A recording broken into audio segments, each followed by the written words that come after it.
Olá, bom dia a todos. Sejam muito bem-vindos e bem-vindas a este webinar de lançamento do desafio IA, Natureza e Clima.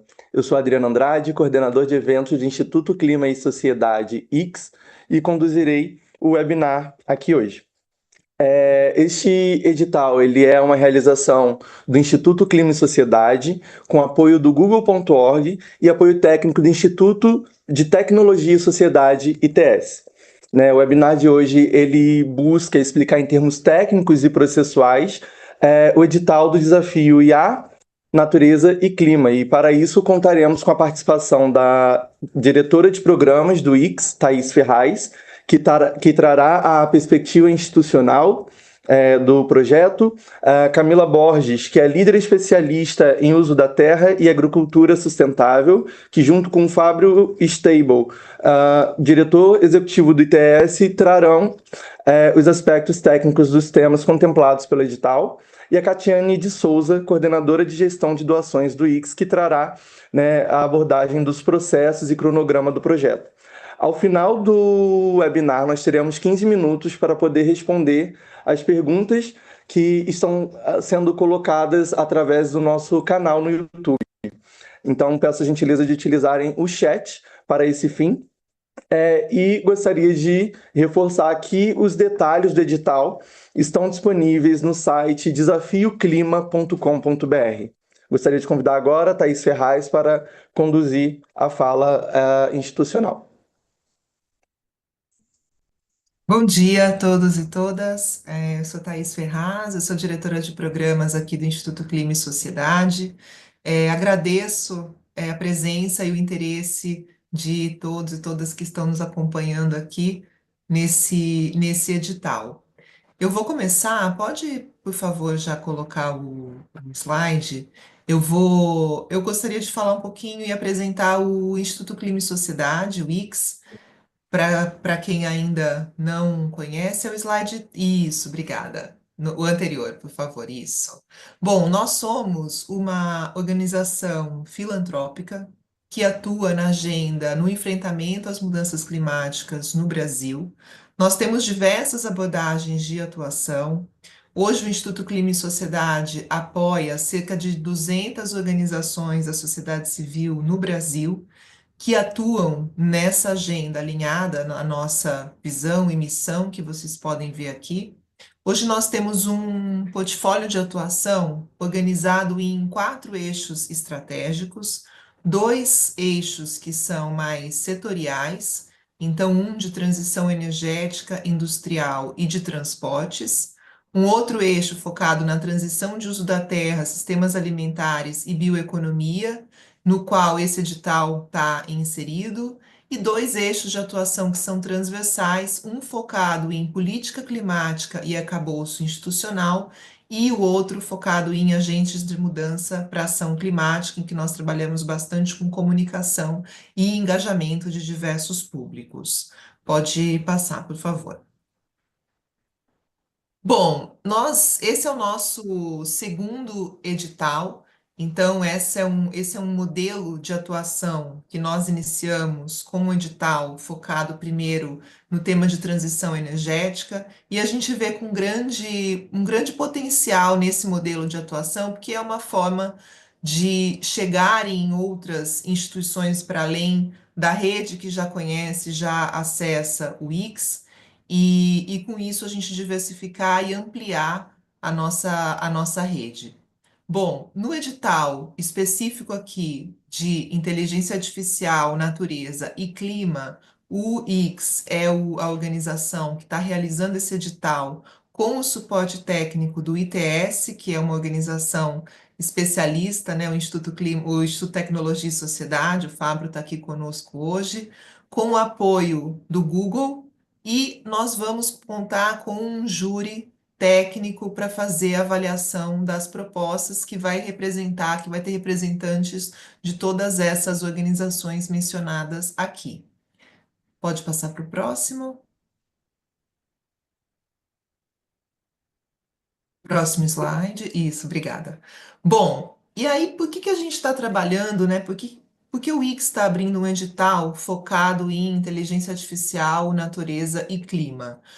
É muito importante lembrar o quanto a agenda, né, de soluções baseadas na natureza, o quanto essa agenda é relevante para que a gente consiga atingir todas as metas climáticas já comprometidas, não só no Brasil, mas globalmente.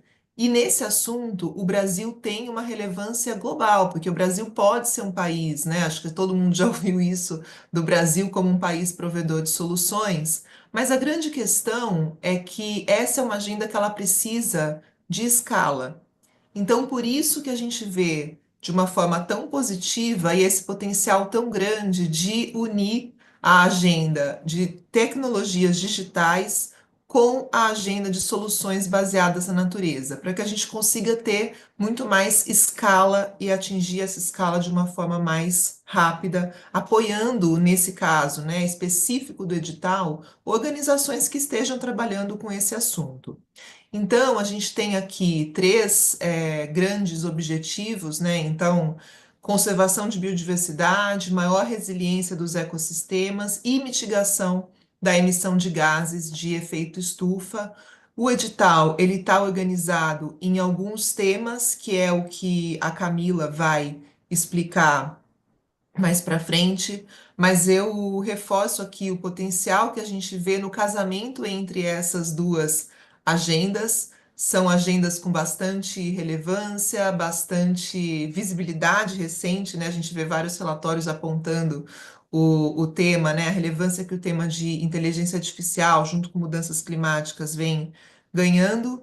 E aqui a gente busca exatamente o casamento entre essas duas temáticas e o quanto isso pode nos apoiar na escala que essas soluções precisam ganhar para que a gente consiga realmente atingir e cumprir com as metas com as quais nós já nos comprometemos e, com isso, ter uma ambição ainda maior. Eu passo agora para a Camila, que está aqui no IX, ela é especialista na área de uso da terra e ela está coordenando esse edital com um olhar técnico e com um olhar do Instituto Clima e Sociedade para que fale um pouco mais de quais são as linhas que serão apoiadas nesse edital. Mais uma vez, obrigada a todos e todas pela presença. Obrigada, Thaís. Bom dia a todos. Uma alegria enorme estar aqui falando dessa iniciativa do Wix. E como o Thaís falou, como que a gente vai trazer essas grandes ideias para a realidade? Começando a falar sobre do que a gente está falando quando a gente está falando de tecnologia e inteligência artificial. Nós tomamos uma decisão de não definirmos quais tecnologias, quais instrumentos e ferramentas em inteligência artificial, mas a gente deixou aqui algumas possibilidades para que vocês possam aí serem bastante criativos e inovadores. E dentro dessas possibilidades, a gente pode pensar em soluções que olham a sistematização de dados, e a gente sabe que o grande valor da inteligência artificial é exatamente a qualidade, a capacidade de tratar um grande volume de dados e numa complexidade cada vez maior. Então, sistemas e modelos, instrumentos que fazem essa sistematização, organização e tradução de dados, sistemas de sensoramento remoto, sistemas de monitoramento, os mais diversos, sistemas de predição, de previsão e de projeção, e, por fim, ferramentas que possam ser desenvolvidas em auxílio à decisão de tomada de decisão em políticas públicas, pensando sistemas que permitam o monitoramento, a avaliação e a melhoria, o embasamento para a tomada dessas decisões. Por favor, Adriana. E para o quê? Quando a gente fala dessas tecnologias, para o que essas tecnologias seriam direcionadas? Nós pensamos em três principais pilares. Então, se a gente está falando de de proteção e conservação da biodiversidade, a gente está falando de instrumentos que colocam, né, em voga, em destaque, todo um conjunto de inovações para a conservação da biodiversidade. Por exemplo, a gente já sabe, é sabido, que toda a discussão de destinação de terras públicas é um instrumento fundamental, tanto para proteção contra o desmatamento, quanto para a conservação da biodiversidade. A gente está falando de restauração de florestas nativas, a gente está falando de formação de corredores ecológicos, sistemas agroflorestais mas também sistemas de prevenção e de controle do desmatamento e de incêndios florestais. Quando a gente está falando de bioeconomia, e o pilar de bioeconomia, ele tem como foco a gente olhar todos os instrumentos que valorizam os produtos florestais, madeireiros e não madeireiros, e todos os serviços ecossistêmicos associados à biodiversidade, à sociobiodiversidade brasileira. E, por fim, quando a gente fala do pilar da agropecuária regenerativa, nós estamos falando de todos os instrumentos e mecanismos que levam, que contribuem para a transição para uma agropecuária mais sustentável, mais regenerativa e, sobretudo, mais resiliente, olhando, né, com um especial olhar sobre os pequenos agricultores rurais. Passando aqui a bola para o Fábio, que vai dar um pouco mais de realidade para o que a gente está falando.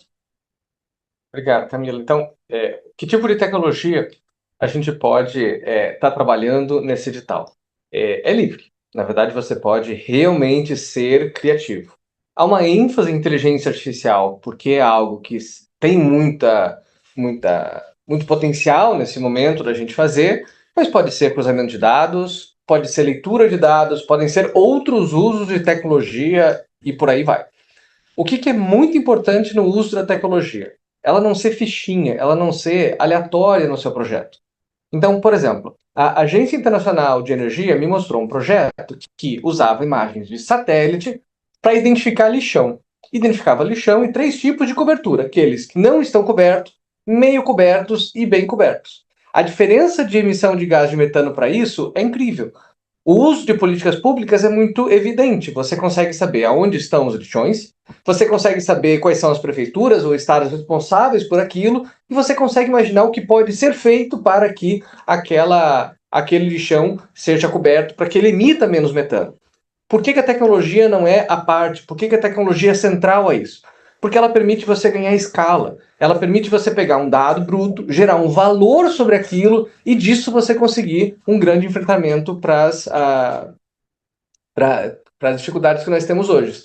Então, se você está trabalhando com reversão de perda de biodiversidade, você tem aí biomas, você tem imagem de satélite que você pode utilizar. Você pode usar dados do solo, você pode usar dados da cadeia de produção, você pode usar diferentes tecnologias que se associam a isso. Pode ser inteligência artificial, pode ser tokenização, pode ser blockchain. O importante é que funcione. Bioeconomia, na mesma linha, agropecuária regenerativa, na mesma linha. Você vai ter que demonstrar que você conhece muito bem o tema do seu pilar, ou seja, que a transformação ela existe e é real, e de que a tecnologia que você está aplicando você consegue ter o domínio, que já existe um teste com ela, que é plausível que ela funcione. Melhor ainda se você já tiver um piloto e tiver dados coletados sobre isso. Maravilhoso. Bom, voltando aqui, Adriano, a gente criou um conjunto de perguntas mestras. A ideia dessas perguntas seria auxiliá-los na construção do projeto de vocês, da proposta de vocês. E, sem dúvida nenhuma, a primeira pergunta, a que vai desencadear todas as demais, é: que problema que vocês querem resolver? Qual é a relevância desse problema, tendo em vista tanto as soluções tecnológicas que a gente está colocando aqui, quanto os 3 pilares? Vou dar um exemplo. A gente sabe que existe uma correlação ainda bem discutível entre a expansão e a conversão de florestas nativas em pastagens. E a gente sabe que existe cada vez mais uma tendência de critérios e requisitos do mercado internacional para produtos, sobretudo das commodities brasileiras, pecuária e soja, livres de desmatamento. Então, qual é o problema nesse caso que eu gostaria de solucionar? Eu gostaria de dar mais transparência à minha cadeia, vou pegar, por exemplo, a cadeia da pecuária, para que eu, enquanto consumidor, eu, enquanto comprador, consiga visualizar que aquela carne que eu comprei, que aquela soja que eu comprei, ela não tem nenhuma relação com qualquer tipo de desmatamento, sobretudo ilegal. Então, esse é o problema que eu estou colocando aqui para ser solucionado. Qual a relevância desse problema?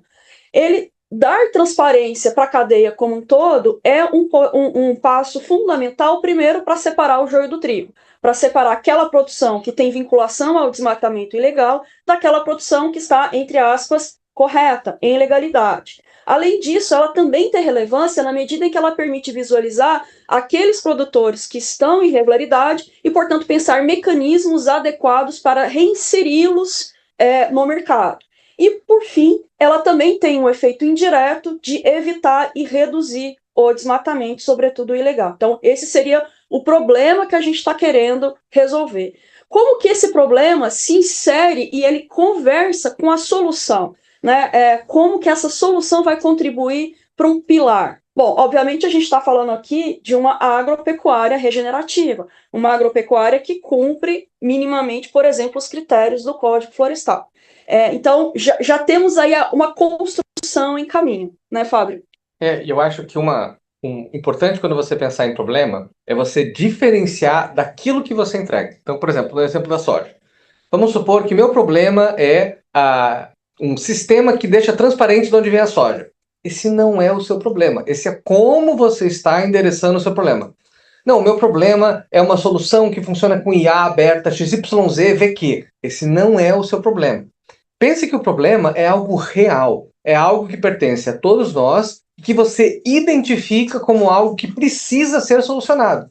Então, eu quero vender soja e eu não tenho como atestar que aquela soja não vem de uma área desmatada. Esse é o problema que você quer resolver. A estratégia, a forma de você fazer isso é criando o sistema. Então, quando estiverem criando a narrativa ali do problema, não esqueçam de identificar algo que existe na sociedade, que é algo que você consegue comprovar de que é muito importante ser endereçado, que você, com seu expertise, consegue estar fazendo, endereçando aquilo e que você vai propor uma solução. Porque o problema vai ter a solução. E é esse caminho entre problema e solução que está o valor do seu projeto. É isso que vai ser avaliado como central, né, para ser financiado. Não é só você identificar um problema, mas também que você consiga entregar essa solução. Sabendo que no caso do edital, você tem 3 pilares. Você pode fazer todos eles, você pode fazer um deles. Eu acho que o importante é você endereçar de uma forma muito clara. Se você conseguir explicar em 2 palavras, em 2 sentenças o seu projeto, ele está claro o suficiente. E a partir dali você vai desenvolvendo todo ele. Então, vá buscando a forma mais simples de ir me explicar como é que você está gerando valor naquele solução-problema através da sua iniciativa. Sensacional. E aí, pensando nas soluções, vamos usar esse mesmo caso, assim. Olha, que solução tecnológica que eu daria para dar mais transparência a essa cadeia? O que eu vou fazer? Eu vou pegar, por exemplo, no caso da pecuária, vou pegar os dados que tem disponíveis sobre o transporte ou o trânsito daquele animal de uma fazenda para outra. E eu vou cruzar aqueles dados com o sensoramento remoto que me mostra qual é as mudanças de uso da terra naquelas propriedades rurais por onde aquele rebanho passou. Cruzando esses dados, eu tenho uma amostragem de como foi, né, o percurso que aquela carne teve ao longo da sua cadeia. Então, seria mais ou menos essa a ideia. Como é que eu vou fazer isso? Eu vou usar todo um IA para fazer cruzamento de dados. Eu vou cruzar isso com sensoramento remoto. E aí é vocês, na criatividade e inovação de vocês, que vão definir. Uma outra coisa importante nesse processo é a gente ter muito claro para quem se destina essa solução, né? E para quem se destina essa solução, a gente tem alguns níveis de olhar isso. A sociedade inteira vai se beneficiar. Sem dúvida nenhuma, a sociedade inteira vai se beneficiar disso, não só no Brasil, como globalmente, porque a gente está falando, nesse caso, em desmatamento evitado, conservação da biodiversidade e assim por diante. Mas não só. Mas especificamente nesse exemplo, quem seriam os maiores beneficiados? A gente tem aí todos os atores da própria cadeia, desde produtores rurais, pecuaristas, sojicultores, frigoríficos, traders, consumidores, mercados consumidores, mas a gente também tem de uma consideração importante que essa solução, ela tem um recorte específico? Que recorte é esse? Então, cada vez mais que vocês conseguirem ter clareza de quem é o beneficiário direto das soluções que vocês estão implementando, melhor. A gente também faz uma pergunta que é o recorte geográfico, né? Certamente tem algumas soluções que elas terão uma abrangência nacional. Terão outras soluções que, por exemplo, eu gostaria de olhar, facilitar o pessoal de coleta de castanha um sistema que identifica qual é o estágio de maturidade daquela castanheira naquela região, naquela resex específica, e aí eu vou conseguir viabilizar uma otimização da coleta da castanha naquele período, facilitando a vida dos coletores. Então a gente tem aí um recorte territorial muito específico, que também seria importante a gente identificar. Passo a bola para você de novo. E acho, Camila, que é importante reforçar o seguinte: não é o tamanho do território, não é a quantidade de pessoas e diversidades, é o quão eficaz você é, o quanto você de fato faz uma transformação ali. Se é de Juazeiro do Norte e existem 100 produtores de caju e para eles é completamente transformador e aqueles 100 podem se tornar 1 milhão depois, isso vale muito enquanto o valor de uma ideia. Se você está trabalhando com todos os produtores de caju do Brasil, mas você não consegue saber exatamente se ali de Cajueiro é igual da outro lugar, talvez não tenha tanto impacto. Então, pense muito em como fazer algo que você consiga mostrar o valor. Não é o tamanho, mas é o impacto realmente. E associe isso ao produto que você vai entregar. Quanto mais claro for o que você vai fazer, melhor for. Eu vou entregar um modelo de IA de previsão de clima de caju. Ótimo. Eu vou fazer uma base de dados de cajus transportados por Scanias. Ótimo. Eu vou fazer uma cadeia de produto a partir do DNA da castanha que vem da planta XYZ. Pode ser também. Tente deixar bem claro esse produto que você vai estar fazendo. O perfil do edital, né, são de empresas, né? Então você tem essa possibilidade de fazer um produto que vá ter uma sustentabilidade financeira no final. Só não esqueça que o objetivo dele principal é a redução de carbono, a favorecer a agenda de mudanças climáticas. Então, a conexão entre o que você está sugerindo de tecnologia e o ganho social que a sociedade beneficia dela tem que ser muito clara. E para finalizar, eu acho que será transformado depois do projeto implementado, é sempre bom dar um exemplo real, uma história. Então, se você está falando na trajetória de alguém numa cadeia de caju, não esqueça de você me dar detalhes muito claros sobre o que é esse evento futuro, esse mundo futuro que você faz. Eu imagino que o uso do solo aumente em 20%. Eu quero que a agricultura regenerativa tenha uma produtividade de 30% maior. Eu quero que a bioeconomia ela tenha 5 mil pessoas trabalhando mais com aquilo. Tente quantificar um pouco o que é essa transformação, esse mundo viável, porque favorece bastante quem está lendo o seu projeto entender a dinâmica dele. Eu acho que o que une todas as perguntas é o seguinte: espera-se desse edital que você conheça o produto, o problema que você está endereçando. Se você vem de outro setor e você vai se adequar aqui, às vezes é bom procurar uma parceria. Se você está vendo já uma ideia que é pequena, mas quer crescer, talvez uma parceria ajude você a pensar numa escala. Então, se você achar que é melhor fazer uma junção de atores para aplicar, isso não é problema. Se achar que está bom sozinho, também não é problema.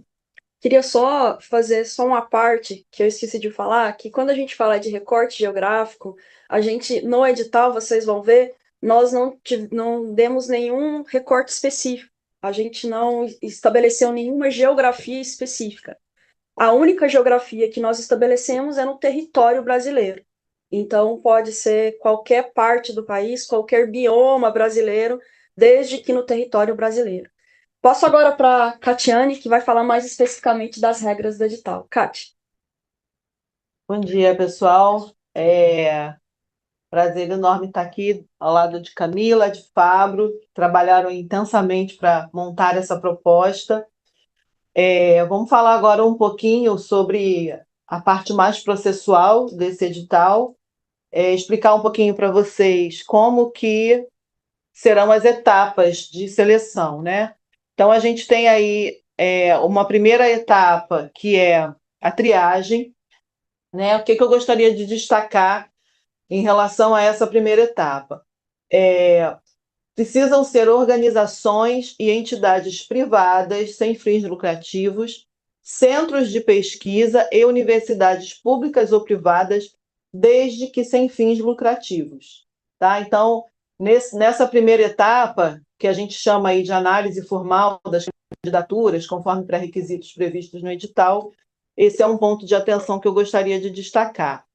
Um outro ponto de atenção importante é que serão aceitos apenas um projeto por organização. A única exceção para esse caso são as universidades, desde que as inscrições sejam de laboratórios ou de departamentos diferentes. Então, tem uma mesma universidade, sei lá, 2, 3 departamentos querem submeter uma proposta, será aceito, desde que de departamentos e laboratórios diferentes. Destacar também que os projetos, conforme Camila e Fábio explicaram muito bem, eles precisam fazer uso de uma tecnologia digital. Bom, uma vez passado a fase de triagem, onde serão observados alguns outros pontos, eu apenas destaquei alguns aqui, então é muito importante uma leitura atenta ao edital, a gente passa para uma fase de avaliação. Os projetos aprovados nessa primeira etapa aí de triagem, eles seguirão para essa fase de avaliação, que ela tem um foco principal no mérito da proposta, ou seja, vai avaliar o escopo do projeto, a pertinência, a aderência ao que o ICS espera receber de propostas para esse edital. Ponto de atenção é que essa etapa ela será avaliada por um júri independente com 5 a 7 especialistas nessa área, junto com o ICS, né? O júri, junto com o ICS, será um órgão responsável pela análise das propostas e o nosso foco nesse momento vai ser selecionar até 21 organizações para passar para a terceira etapa, que é uma etapa de mentoria. A etapa de mentoria, como eu falei, a gente segue com até 21 organizações selecionadas. O objetivo da mentoria ela é uma orientação, né, para que as organizações tenham oportunidade de aprimorar os seus projetos para a apresentação do júri. A participação na mentoria ela não é obrigatória, mas ela é fortemente recomendada para que vocês possam desenvolver melhor a proposta. Enfim, tem uma trilha aí de aprimoramento, né, para a apresentação dessas propostas para o júri lá no final, que aí seria a última etapa, que é a etapa dos finalistas, que o objetivo nessa etapa é aí sim selecionar até 7 organizações vencedoras do desafio IA, Natureza e Clima. Tem um outro ponto de atenção importante, é que o ICS poderá diretamente selecionar até 2 projetos, tá? Então, tem os 7 projetos que vão participar de todas essas etapas, quer dizer, todos os projetos participarão de todas as etapas, mas até 2 projetos poderão ser escolhidos diretamente pelo ICS. Pode passar. Bom, aí a gente tem um resuminho um pouco de tudo isso que eu falei. Então, a primeira etapa, que é a triagem e avaliação, a data limite para inscrição é dia 22 de abril, até às 16 horas. As propostas devem ser enviadas para o link que direciona diretamente para o nosso sistema de gestão de doações. Vamos ter aí uma primeira triagem, que será feita pela equipe do ICS, que é a parte da triagem, e depois a avaliação do júri, que seria o que a gente chamou ali de uma segunda etapa, tá? O resultado está previsto para o dia 12 de junho. Lembrando que, né, são datas que poderão sofrer algum tipo de alteração, né, conforme o desenvolvimento aí do edital. Depois a gente segue para a etapa de mentoria, que serão selecionadas até 21 organizações para participar. Qual é o objetivo da mentoria? Né? Então, assim, dar uma assistência técnica, uma orientação para construir uma nova versão mais robusta e detalhada da proposta, e um suporte, né, para a apresentação para o júri, porque a gente vai selecionar as 21 organizações, mas ainda vai ter uma última etapa, que é apresentar essas soluções para o júri. Como eu falei anteriormente, essa etapa ela não é obrigatória, mas é muito importante e a gente recomenda fortemente que as organizações selecionadas para essa etapa participem dessa mentoria. E aí, por fim, a gente tem a etapa final, que é a apresentação para o júri das propostas.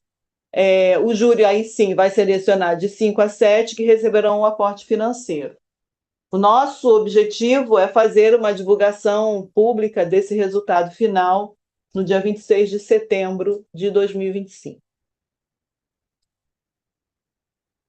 Um resumo, então, aí da fase em que estamos agora, que é a abertura das inscrições, que aconteceu no dia 11 de março, o encerramento previsto aí para o dia 22 de abril, às 16 horas, e o link para que vocês possam encaminhar a proposta.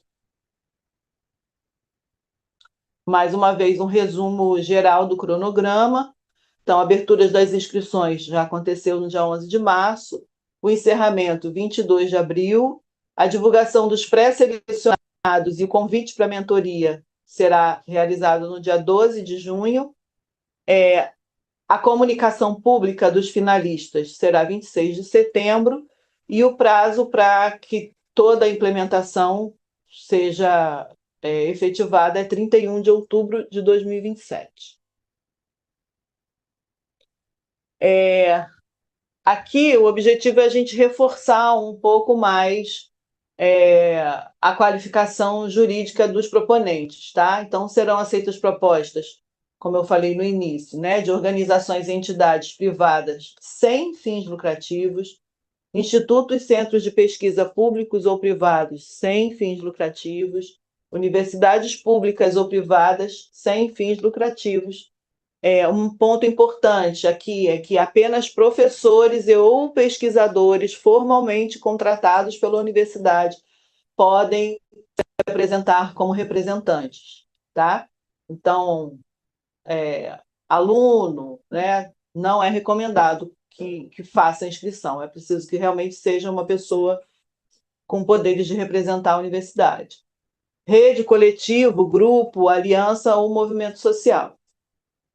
A organização proponente e ou financeira deve ter CNPJ legalmente constituído no Brasil, sede ou estabelecimento aberto em território brasileiro. Só é permitido um projeto por organização, com exceção, como eu falei lá no início, para as universidades que podem se fazer representar por um laboratório ou por departamentos distintos. Bom, a gente vai abrir agora o finalzinho para perguntas, mas só trazer algumas considerações finais aqui. É muito importante, algumas coisas que precisam ser observadas. A primeira delas é o Código de Conduta, o Guia de Princípio e Ética utilizado, de utilização para inteligência artificial e a nossa política de garantia e proteção à criança, que estão disponíveis lá no nosso site, Clima e Sociedade e o /governança e políticas, tá? Dúvidas? O nosso e-mail é o edital@climaesociedade.org. Então, a gente pede que, por favor, utilizem no assunto edital 2. A gente está com outro edital aberto, então isso nos ajuda aqui a selecionar as perguntas. E, mais uma vez, reforçar a importância de uma leitura atenta ao edital.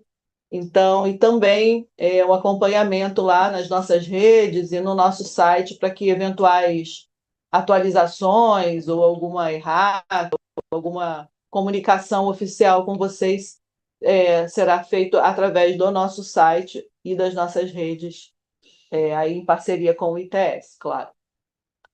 Acho que é isso de apresentação aqui de nossa parte. Acho que agora a gente abre para perguntas, né, Adriano? Isso.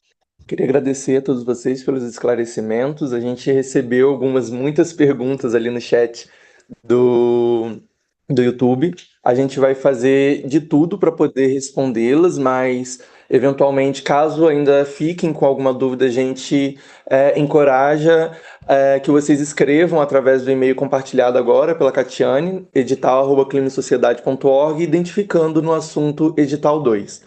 E a primeira pergunta vai ser para você, tá, Catiane? Que é exatamente com relação à utilização do recurso para logística, né? A pergunta que a gente recebeu Não é bem uma pergunta, é uma consideração, mas eu acho que vale a pena a gente trazer esses esclarecimentos. E tá assim, li o edital e minha dúvida observei que existe restrição. Afirmo que para coleta de dados, para alimentar planilhas e sistema computacional, são necessários diárias, combustível e locação de veículos. Você poderia comentar para a gente um pouquinho? Sim, é possível incluir no orçamento gasto com transporte, com hospedagem, com qualquer tipo de logística.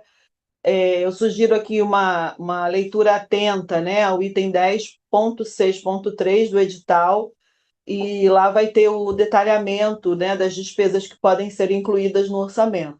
Lembrando que se a sua organização seguir para a segunda etapa, né, da seleção, vai ter um momento ali para a gente poder construir esse orçamento aí com a assessoria nossa e com um detalhamento maior das despesas que poderão ser elencadas na proposta. Maravilha.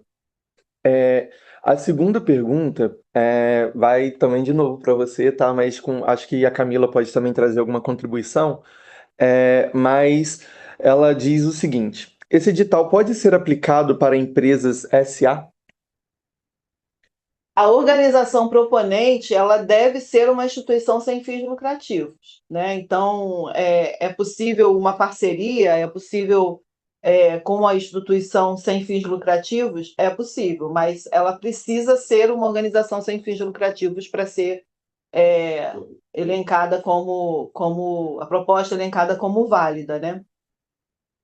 E queria aproveitar essa pergunta para trazer um outro esclarecimento, que é a gente pensa sempre em políticas públicas, né? Em geral, a gente sempre olha, o objetivo é fomentar políticas públicas, mas não necessariamente. Então, assim, a gente pode pensar um uso tecnológico para olhar políticas também privadas, corporativas. Vou dar um exemplo. Suponha que exista uma coalizão das cooperativas do estado, sei lá, do Tocantins, cooperativas de produtores agrícolas.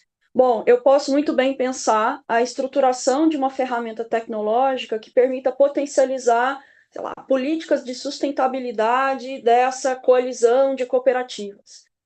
Ou a gente pode pensar um setor, né? Eu vou pensar um sistema, já que a gente está falando de rastreabilidade. Eu posso pensar uma estruturação de um sistema de rastreabilidade para o setor da castanha, como a gente colocou aqui, para o setor da pecuária, como a gente colocou aqui, que não necessariamente é uma política em si, né, estruturalmente pública, mas também pode ser uma política privada. Obrigado. Camila, mais uma para você. É, Na mentoria, existe limite de participantes de projeto? Nenhum. Não existe nenhum limite de participante. A gente pede só a ponderação, né, por parte da organização, de quem realmente faz sentido estar na mentoria. A gente não traz detalhes aqui do que será essa mentoria, mas em linhas muito gerais, vai ser um processo de construção de uma proposta a ser defendida perante o júri. Então, quem da equipe de vocês, né, da organização, é que faz sentido participar?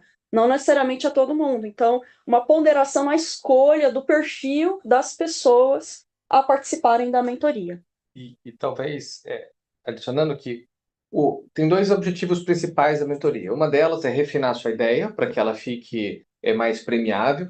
E a segunda é, querendo ou não, existe uma carga de burocracias associadas a como você descreve, budget, por exemplo, que falaram. Então, parte da mentoria é dedicada para que você não tenha dúvidas, para que seja fácil e claro de você se adequar a essas burocracias de forma que sua ideia boa possa também estar de acordo com as regras necessárias para que você possa ser fomentado. Maravilha. Fábio, aproveitando, eles gostariam de saber se existe algum requisito do estágio do projeto ou do produto. Não existe um requisito, então, se vocês olharem o edital, vocês vão ver que vocês podem se aplicar. Agora, é um prêmio que tem uma premiação grande. Então, espera-se que você tenha um conhecimento maduro do que você está colocando. É sempre difícil de você colocar uma barra em tecnologia, porque tem coisas que são experimentais, e a gente está aberto a experimental. Só que você tem que fazer um caso muito claro de que é experimental, mas é muito possível que você consiga naquele ano, naqueles 2 anos, naquele tempo que se você se propor a fazer, esteja lá. Então você não tem que já ter feito necessariamente, mas você tem que ser muito claro que aquilo, ao final do projeto, está implementado e funcionando perfeitamente. Obrigado. Catiane, a Embrapa tem várias unidades, cada uma com seu CNPJ. Isso significa que a submissão pode ser feita por cada uma independentemente? Sim, como eu falei, universidades, né, agências, se você tiver departamentos, serão departamentos distintos que vão se inscrever, sim, é possível ter mais de uma proposta, apesar do nome ser Embrapa, a gente está falando de departamentos ou áreas distintas, então é possível. Tá. E continuando aqui contigo, é, o Alexandre gostaria de saber se projetos de ICT em parceria com ONG precisa de uma fundação para gerenciamento dos recursos financeiros.